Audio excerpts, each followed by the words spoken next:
पुण्यातल्या जमिनीचा व्यवहार अजित पवारांना चांगलाच अडचणीत आणणारा ठरणार आहे अशी चिन्ह आहेत।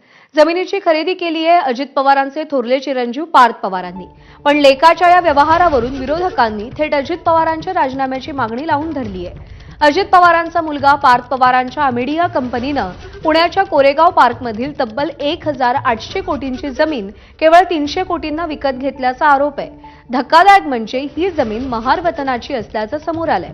त्यामुळे पार्थ पवारांसोबतच अजित पवार मोठ्या अडचणीत सापडलेत। विरोधक अजित पवारांच्या राजीनाम्याची मागणी करतायत। दरम्यान चहूबाजूंच्या वादानंतर अखेर अमेडिया कंपनीला नोंदणी आणि मुद्रांक शुल्क विभागानं नोटीस दिली आहे। 2% स्टॅम्प ड्युटी भरण्याचे आदेश देण्यात आलेत। त्यामुळे 6 कोटी रुपये स्टॅम्प ड्युटी म्हणून पार्थ पवारांना भरावे लागतील। अमेडिया कंपनीनं सवलत घेत 500 रुपयांचं मुद्रांक शुल्क भरलं होतं। दरम्यान या प्रकरणी चौकशी करण्यात येणार असून 7 दिवसात अहवाल सादर करण्याचे आदेश देण्यात आले। त्यामुळे अजित पवारांची चहूबाजूंनी कोंडी झाली आहे।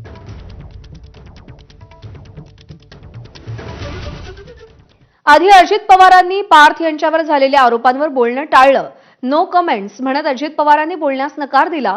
त्यानंतर मात्र अजित पवारांनी या प्रकरणाशी संबंधच नसल्याचं सांगितलंय। या प्रकरणाविषयी आपल्याला माहित नव्हतं असं अजित पवारांचं म्हणणं आहे।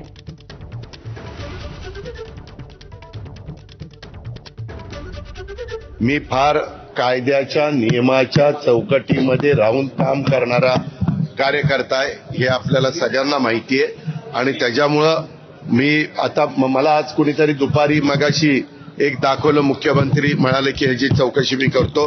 जरूर मुख्यमंत्र्यांनी चौकशी करावी, तो त्यांचा अधिकार आहे। दरम्यान अजित पवारांच्या या वक्तव्याचा नेमका अर्थ काय ते आपण पाहूया। अजित पवारांनी या प्रकरणापासून आपले हात झटकलेले आहेत।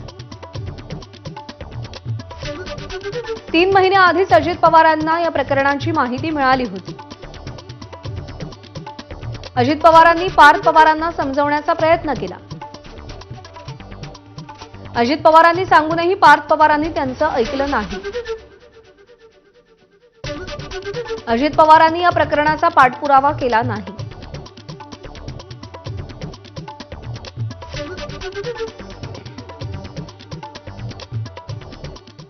पुण्यातील जमीन खरेदी प्रकरणात पार्थ पवारांवर